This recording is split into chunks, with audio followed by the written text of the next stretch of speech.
Welcome back, everyone. A recent press conference was held at New York City Hall, where lawyer Ravi Batra spoke as the lead counsel for 18-year-old Kritika Biswas, the daughter of Debashish Biswas, vice consul at the Indian consulate in Manhattan. Kritika claims she was wrongly arrested for allegedly emailing obscene and inappropriate statements to her school teachers, and despite having diplomatic immunity, was kept in custody for over 24 hours. Let's join the press conference and find out more. The story I'm going to tell you is going to raise many a thinking brain to relook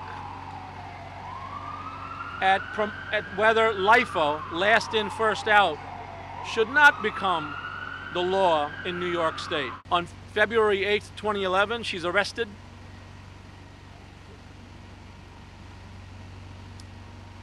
Two police officers show up from Precinct 107 in Queens. And they employ tactics, which is okay. It's legally proper. Except for, you can trick someone you're arresting, it's legal. You can get people to talk, that's legal. If they want to waive their Miranda rights, that's all legal.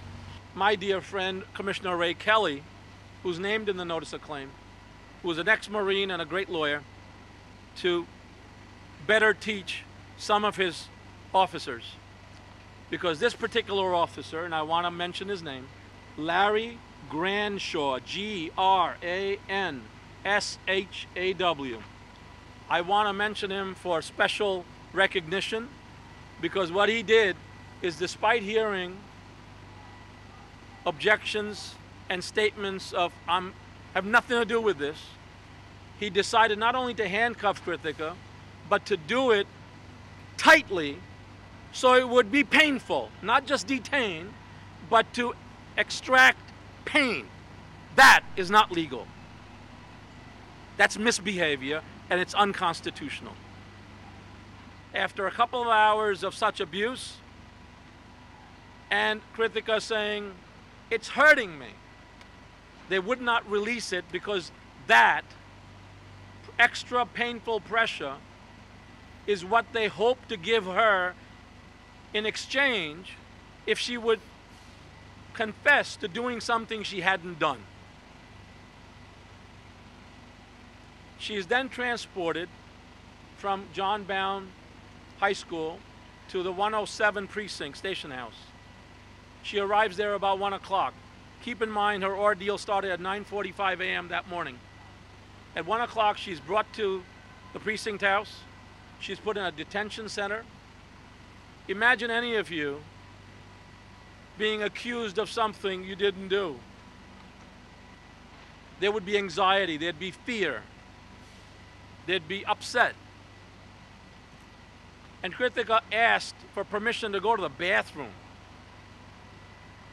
And for the entire duration that she was at the station house, while they walked her out of the detention cell to fingerprint her, as they're required to do once an arrest occurs, even though this arrest was without probable cause, there was no legal reason that existed that they could have arrested her. They walked and arrives at about 3:45 p.m. and stayed there until 2:30 p.m. the next day, February 9th, when I walked her out into the free air and into the warm embrace of her family and the counsels that had come from the Indian consulate. I arrived in Queens Criminal Court at about 12 noon, so I received a copy of it in court. I then presented it to Judge Brown. And armed with the debriefing I had done of Kritika, I was able to assert to him that she was actually innocent. There was diplomatic immunity, which means even if you're guilty, you can't touch them. They have to go back to their home country. They get recalled because they were a bad boy or a bad girl. And then the home country, to maintain its position in civilized society, prosecutes them. Here, because she was actually innocent, I so stated it. And Judge Brown, and I want to absolutely give out a loud applause to him, not only as an American but as a lawyer, because only one who understands law as he does understands that it serves mankind and mankind doesn't serve the law. He decided to dismiss the charges administratively and seal the file. So legally, Krithika, since that day, and that letter is in your packet, can legally answer, I've never been arrested. Because the law has this wonderful ability to stop the clock, go back in time, or even erase something. While the processing was taking place, Judge Brown permitted me access to Krithika, and I was the first one to see her since she was arrested and detained unlawfully without probable cause at 9:45 a.m. on February 8th. I was now seeing her around 1:30 in the afternoon the following day. And at 2:30 we walked her out. On March 11th we came in to the hearing in Long Island City, which is a disciplinary protocol, armed with 3 alibi witness affidavits, a software engineer forensic expert with his affidavit. So we had live bodies as well as affidavits. And what did this software engineer forensic expert find? That the emails that Krithika was charged with sending came out of an internet service provider, Earthlink. Whereas the internet service provider that services the building that Krithika lives in and her apartment in particular is Roadrunner. On March 15th, the Ides of March, a beautiful thing happened. Actually, 2. 1, the arrogant Howard Quaid had to call me, because I had spoken to him earlier, and he is unfit for the role and awesome responsibilities he's been given. And he calls me to say they're dropping the charges. He doesn't tell me why. I assume it's because we did such a great job of proving Krithika's actual innocence that finally the light bulb went off in this dim-lit school. But, as I was to later find out, and I have taken the liberty of reproducing in my statement to you, the 8-page statement, the conversation that took place between Krithika Biswas and the actual criminal who sent the emails.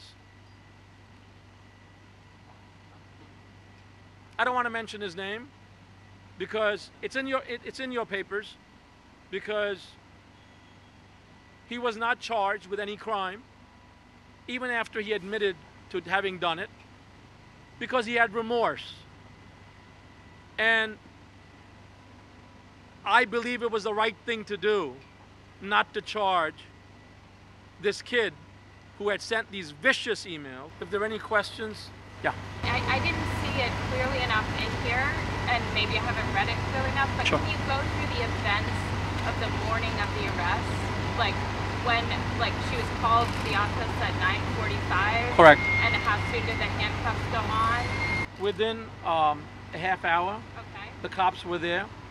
And so once they came, and after the initial questioning, the handcuffs were used as a bargaining tool, not for detention, but for the extra pain, so that they could then give her a benefit of the removal of pain to have her falsely confess. And were they removed before she left the school, or was she No. walked out of school in handcuffs in front of other people?